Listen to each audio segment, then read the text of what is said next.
Hello everyone and welcome to the Investing Angles channel. Today we are talking about Nasdaq, its closure on Friday and the perspectives that it opens for Monday. We'll discuss multiple things. We'll evaluate this from candles perspective, from some technicals and from Elliott waves perspectives. After that we will move into Google and we'll see what kind of structure Google Waves are making, and we'll try to do it live. And in the end, we'll do a special feature. We'll talk about Palantir, and we'll see where it is going right now. Before we start, support our channel with your subscriptions, and let's move on. So this is the candle structure for Nasdaq on Friday, after Friday closure. So what we are seeing here is that we have very strong bearish candles on the daily frame.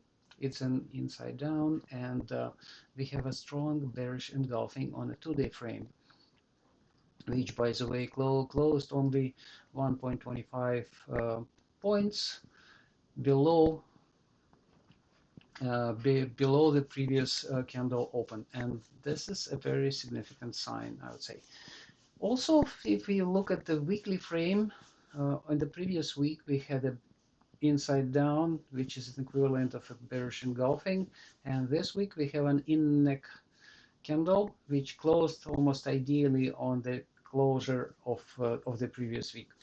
So from the candle's perspective, it is viewed as a bearish continuation candle. However, right now the odds on the weekly frame are somewhat neutral, closer to neutral, slightly bearish. So what we are seeing, what we are taking from here is that the chances for decline on Monday, Tuesday are fairly significant. Now let's move on to the next chart. This is MACD on the weekly frame for Nasdaq that we discussed way back a week ago. And what we are seeing here is the very great resemblance of the rally in 2020, 2021, and right now the technical pattern is very similar to that one that we've seen before. And right now on the weekly frame, Nasdaq formed a bearish cross, a MACD bearish cross, and it is falling right now. If the cross continues to expand next week, well, we might experience the same decline or a bigger one that Nasdaq made in 2022.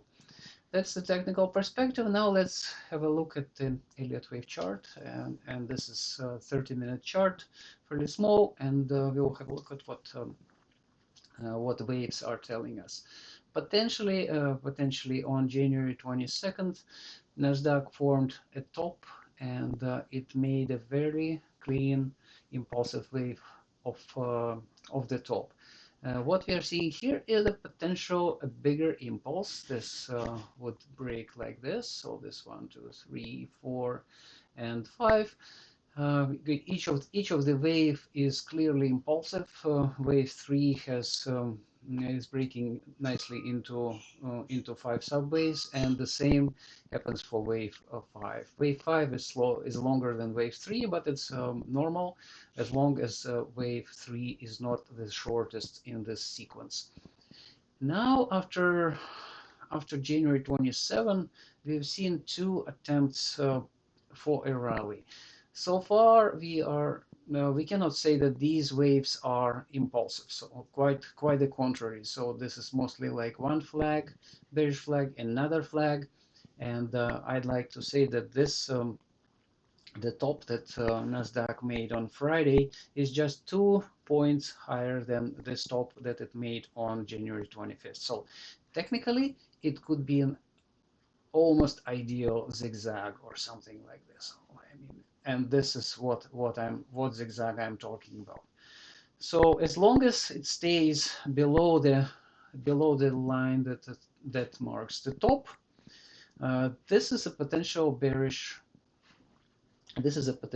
setup. So we have wave 1 down and we have wave 2. It could be wave A, B, and C, and if this is, I would say, this is the best case scenario. So if Nasdaq makes this wave A, B, and then C, this would be the ideal case, and for a bigger correction, and from that, Nasdaq will rally upward. However, we might also discuss another perspective of forming a bigger impulse here. So if considering that this is a blue scenario and waves, the next wave is impulsive, so where it is heading right now. So let's maybe switch it to 15, maybe even 5 minute frame, and let's see what the waves are showing us. So first of all, I'd like to say that this is a fairly clean impulse here, and this one I'm talking about. So this is wave 1, 2, this is potentially wave 3, 4, and 5. So we have a rather nice formation here. After that, we see that wave up is clearly corrective, and this could be wave 2 of a bigger degree. So let's mark this as wave, potentially wave 1.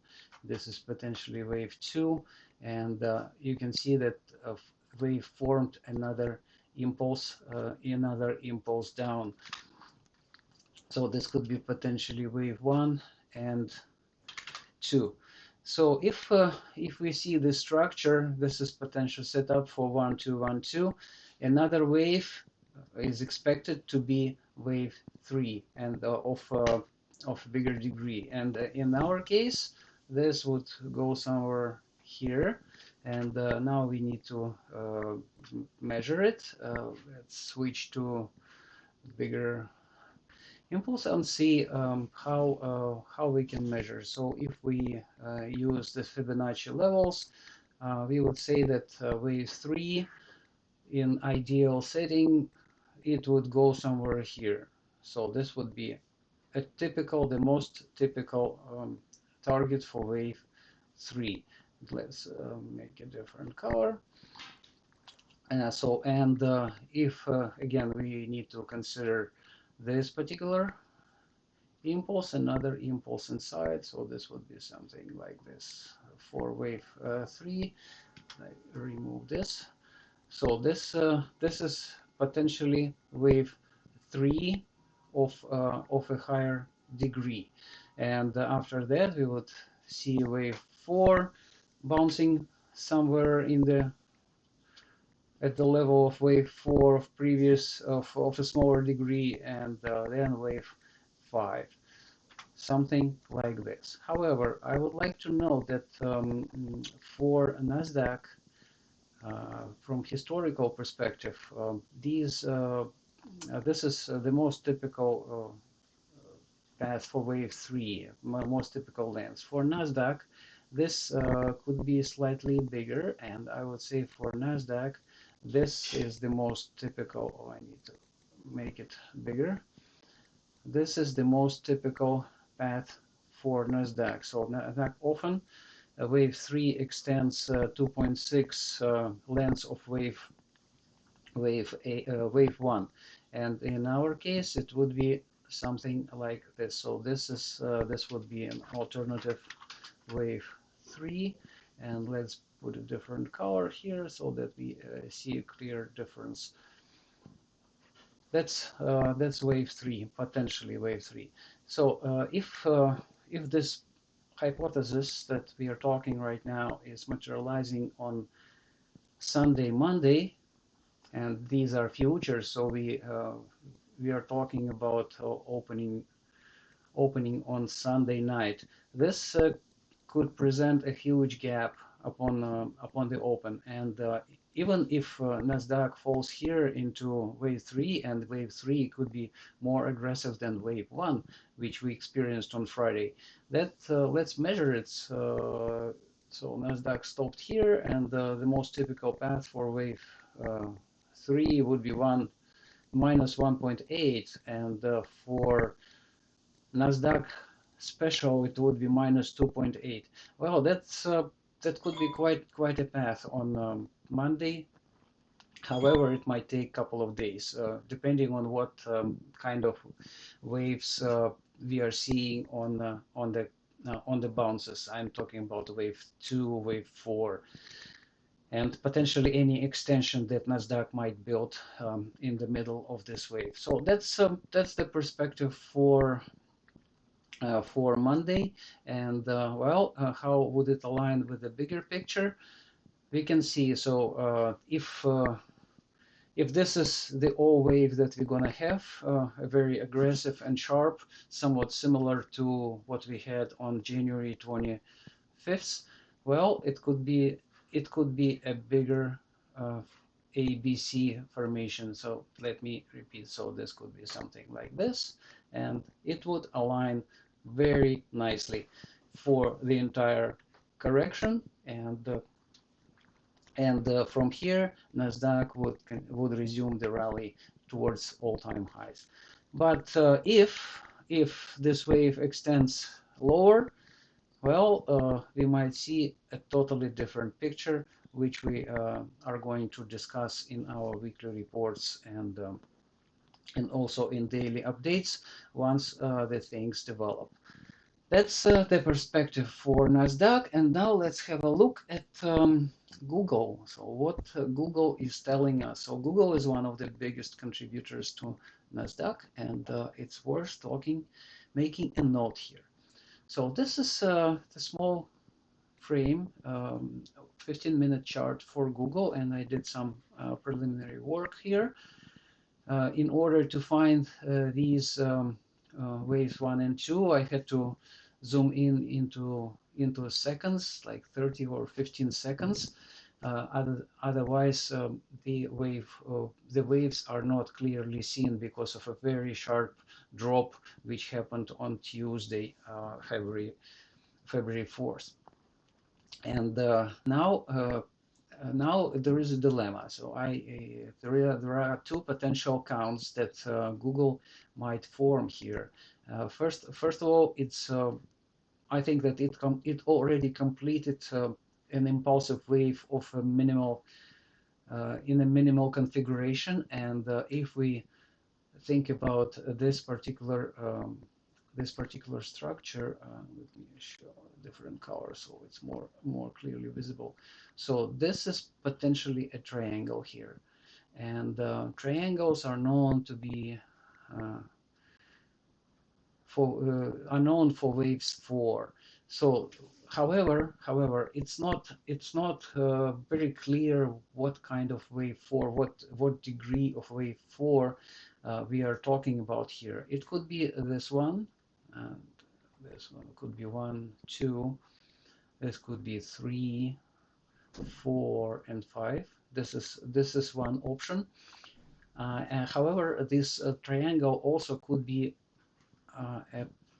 a triangle of a wave 3, and I'm talking about this. So let's say if wave 3 ended here, and there are also possibilities, and then we will want to have wave 4 somewhere here, and then potentially wave 5 even lower. Well, that's another perspective. That's another possibility that we are talking about. Well, that's something we can also consider. It is not clear right now. I don't have any very strong technical support for either of these paths, but what can we see here is the most important thing, that even if this is a blue count, after that this is a fairly clean impulse. We are going to have some correction like this, and after that sorry, I choose the wrong pattern. We are going to have the correction something like this, and after that we will it's going to be at least one more wave down comparable to the very first one. And if we look at the fairly rough estimates here, So, and we measure the length of wave 1, it's minus 12%. Let's say it's about the bounce will be around 50. So we are talking about something like 165, 170 range for the next wave down after the bounce. Or it can go here directly. It's not really clear right at this moment. So that if the whole market falls on Monday, and as we talked right now about Nasdaq, then we might see Google following the path, making a bigger wave 5. Now let's have a look at the candles and see what candles are telling us. These are the closures for the daily candle and the weekly on Friday. So what you're seeing is that 8 by 20 EMA daily moving averages, they flipped in a bearish cross, and this is something that we can see here or here in July 2024 or in November 2024, two times here. I would say that from the technical perspective, if we consider multiple indicators, not shown here by the way, then this breakdown more resembles the one in July. So it has more power, and I'd like to mention and note here that the price broke through the 50 days moving average, something similar that it did in July. Well, that's the perspective for the daily. For the weekly, it's a strong bearish inside down, and it's the formation somewhat similar to what we have in July or in January 2024, a big break below the strong support line. Well, we'll see, and this, by the way, the move is greatly supported by multiple technicals, and the chances for the red week next week are fairly significant. And now let's have a look at the bigger picture for Alphabet, for Google. This is the chart that we posted earlier this week, and we discussed it with our subscribers. What we are seeing here, assuming that Google completed the wave which started in September 2024, and this is a fairly clean 1, 2, 3, 4, 5, and wave 5 being an ending diagonal, and the clean, very clean reversal here following all the Elliott wave rules. After a diagonal, it returns to the level of origin, precisely that. So Google is down almost 12% of the top. And now what are the chances here? So we are talking about potential length of wave 1 here, and wave 2 is expected to retrace towards 0.5 or 0.786 of length of wave 1, and I marked this area with a rectangle.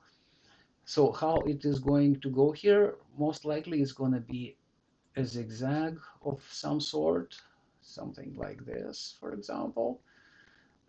And after that, we will see a continuation, resuming that Google resumes the rally. However, I'd like to also show a bit a different picture. Let's say we zoom out. This is fairly small wave on a large scale, and if we switch to the weekly frame, we can see a slightly different picture. So this wave could be the end of the wave that Google started way back in October 2022, and I am talking about this particular wave. So this, let's say it's wave 1, 2, 3, 4, and 5, and let's talk about this one. If this is the case, Google would need to return to much lower prices, and now let's try to measure this one.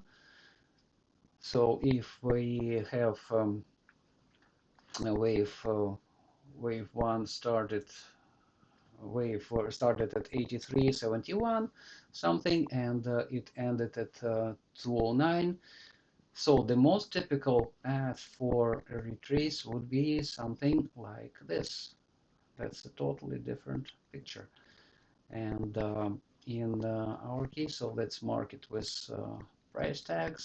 So it's better seen. So I'm expecting, if this is the case, and basically what I'm looking for is the size of the impulse, the initial impulse. It's quite huge, and if it develops into a bigger one, then we might easily talk about 146, 110 range. And again, it would be somewhat similar, a strong move down, then a big bounce for wave B, and another move down. That's the perspective. That's, I would say, it's a kind of a very gloomy path, but everything is on the table. And if we measure this perspective, so let's say get it to the midpoint, it's about the loss of 37%, which is not something unheard of, but well, it would be painful down the road. Okay, so that's the perspective for Google. And now let's move to Palantir. So let's see what is telling us.